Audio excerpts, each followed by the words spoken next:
सहाबा की सुन्नत जिंदगी करके पत्थर बांध के भी हम खंदक को, उमर फारूक का नजरिया था तो ईसाइयों ने चाबियां दी उनको। आज हमारा नजरिया तो इंशाल्लाह वही ईसाई अपने गर्दने बिछा के हमें चाबियां देंगे। गैली की जाए, फायरिंग की जाए, फिर उस सूरत हाल में आप क्या करने के लिए तैयार हैं? उनको किस तरह जवाब दें? इसका तरीक जानते हैं आप, हमारी तरीक जानते हैं, ठीक है। पहले वाले धरनों में भी उन्होंने 47 बंदे हमारे शहीद मेरी किए। वालदा ने मुझे ये बात कह के बेटा कि बेटा तब तक वापस नहीं आना जब तक तुम लोग फ़लस्तीन से होकर ना आ जाओ। साथ लड़ने के लिए बंदूकें, गोलियां, ये तो सामान ही कैसे ले? और ज़रूरत ही नहीं है उनकी, ईमान की ज़रूरत है इस काम के लिए। अल्लामा साद रिज़वी साहब आपको कह दें कि हमने फ़लस्तीन की तरफ जाना तो क्या होगा? पुलिस ने आप पे शेलिंग वगैरह की तो उस सूरत हाल में क्या करें?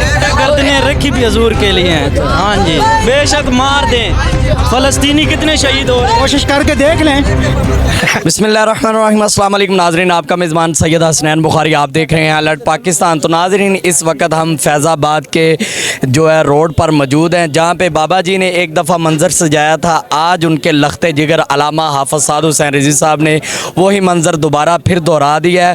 फ़लस्तीन के हक़ में जो आवाज़ उठाने के लिए अलामा साद रिज़वी साहब ने यहाँ पे धरना दे दिया।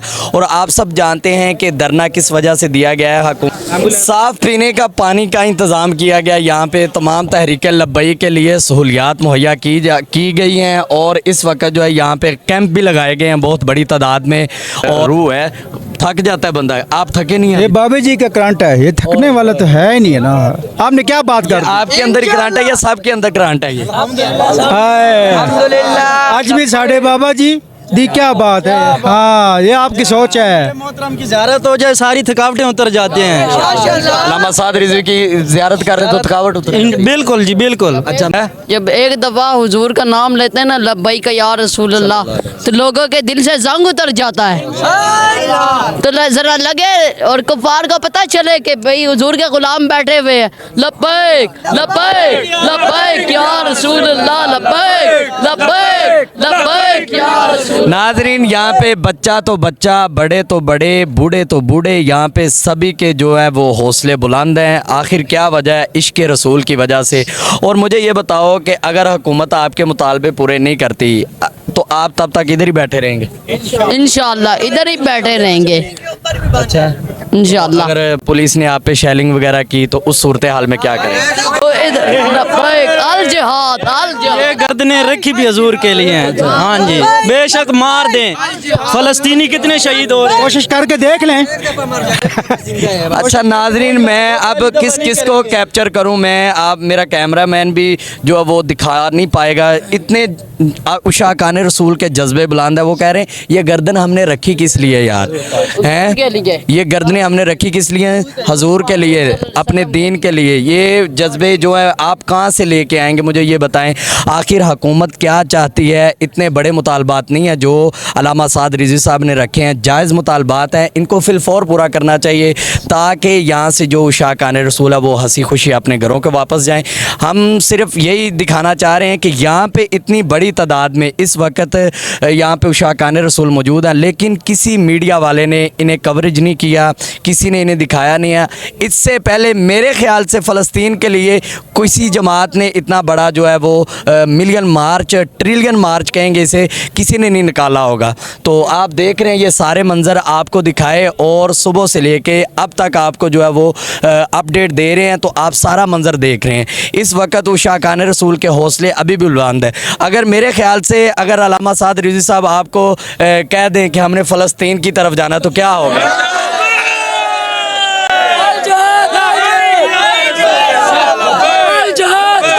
हम तो चाहते हैं हमें जाने दें, हमें तो मौका मिले, हम तो चाहते हैं। हाँ बिल्कुल बिल्कुल। अच्छा, मुझे ये बात बताएं, आप कहते हैं कि अलामा साद रिज़वी साहब अभी ऐलान कर दे तो आप फ़लस्तीन के लिए निकलें। आपके पास इसराइली हाथ लड़ने के लिए बंदूकें, गोलियां, ये तो सामान ही कैसे लड़े? और ज़रूरत ही नहीं है उनकी, ईमान की ज़रूरत है इस काम के लिए, ईमान की ज़रूरत है। आप फरमा रहे हैं कि जी साद भाई ने ऐलान कर दिया फ़लस्तीन जाने के लिए। अल्हम्दुलिल्लाह, अमीर मोहतरम की बात हमारे पर कबूल है हमें, लेकिन हमारी माँ ने, आज मेरी वालदा ने मुझे ये बात कह के बेटा तब तक वापस नहीं आना जब तक तुम लोग फ़लस्तीन से होकर ना आ जाओ। ठीक है, मैं अपनी वालिदा को तमाम लोगों के सामने खराज तहसीन पेश करता हूँ, क्योंकि माँ इंसान की सबसे पहला इल्म का दरवाज़ा होता है। ठीक है, उन्होंने मुझे ये तालीम दे के भेजी है कि बेटा आज फ़लस्तीन के लिए आवाज़ सही तरीके से उठा के आना। और मैं ये कहना चाहूँगा कि जितने भी ये यूरोपियन खंजीर हैं, ठीक है, हमारे अल्फाज देखें, हम अल्फाज का चुनाव हम जानते हैं, लेकिन आप लोगों ने हमें मजबूर किया, आप लोगों ने हमारी नाकों में से हमें पकड़ा और हम मजबूर हैं आप लोगों को खंजीर कहने पे। आप लोग दहशतगर्द हैं और हम बताना चाहते हैं ये जितने मौलवी हजरात हैं ये अमन का, सुकून का दर्स देते हैं। अच्छा, इसमें सारे मौलवी हैं या और भी हैं? इनमें एक मिनट इस नहीं, आप तो मौलवी भी नहीं। मैं मौलवी नहीं हूँ जी। बस कि यहाँ जितने आज जो है ना, आज इस मार्च में जो है घूम फिर कर बताओ, मैं आपको शर्तन कहता हूँ, शर्ती 100% में से एक बात सुनो, 100% में से आप इस मार्च में जो है ना घूम फिर कर आ जाओ, 100% में से 5% आपको मूल्य मिलेगा। उसके बाद जो आप देखें सब नौजवान है, ठीक है, सारे नौजवान यहाँ खड़े हैं। दूसरी बात जो है ना, ये लोगों को अक्सर जो है परेशानी होती है कि मौलवी जो है ये सख्त बातें करते हैं। भाई आप जो ना, जो लोग ये बात करते हैं उन्होंने कुरान पढ़ा है ना हदीस पढ़ा है। आप इतनी तादाद में यहाँ पे मौजूद है, अगर अल्लाह ना करे हुकूमत की तरफ से प्रेशराइज आपको किया जाए, आप पे दबाव डाला जाए, शेलिंग की जाए, फायरिंग की जाए, फिर उस सूरत हाल में आप क्या करने के लिए तैयार हैं? उनको किस तरह जवाब दें? इसका तरीक जानते हैं आप, हमारी तरीक जानते हैं, ठीक है। पहले वाले धरनों में भी उन्होंने 47 बंदे हमारे शहीद किए थे, ठीक है। इतने और भी हो जाए ना, हम मरने के लिए आए हैं, आप तैयार हैं? हम तैयार हैं इंशाल्लाह। फ़लस्तीन में इतने शहीद हो रहे हैं, हम उनके लिए मरने आए हैं। चंद मिनट पहले शाहजी ने बताया ना कि हम ये नहीं कह रहे, हम कहते हैं कि अगर वो मर जाए तो हमें मरना चाहिए। अगर उस पर हम गैरत नहीं करना चाहते हैं, अगर उनके साथ हम खड़े नहीं हो सकते, फिर इस ज़िंदगी का फ़ायदा क्या है वो बताइए। अगर इस ज़िंदगी का कोई फ़ायदा ही नहीं है, मरना तो हमने यूँ भी है, आज नहीं कल नहीं परसों नहीं साल 2 साल बाद हमने मर जाना है। लेकिन अगर एक इंसान किसी नज़रिए के पीछे जान दे देना और वो नज़रिया इस्लाम हो, ठीक है, वो नज़रिया इस्लाम और वो बैतुल मक़दस के पीछे हो, ठीक है। सलाहुद्दीन का नज़रिया था तो उसने फ़तह किया, उमर फ़ारूक का नज़रिया था तो ईसाइयों ने चाबियाँ दी उनको। आज हमारा नज़रिया तो इंशाल्लाह वही ईसाई अपने गर्दनें बिछा के हमें चाबियाँ देंगे। नाज़रीन, मुझे ये और मैं एक आजिज़ाना गुजारिश करूँगा साद भाई से कि हमारे जज्बात इस तरह ना देखें कि हम जज्बाती बातें कर रहे हैं। हुजूर, हम आपसे वो बात कर रहे हैं कि जो हमारे दिल की बात है, जो हमारे कायद ने हमारे दिलों में पैवस्त कर दी है। और जो अंग्रेज़ इन चीज़ों को मिसकंसेप्शंस बना के हमारे अंदर फैलाना चाह रहे थे, हमारे कायद ने उन तमाम मिसकंसेप्शंस, उन तमाम गलतफहमियों को धो दिया है।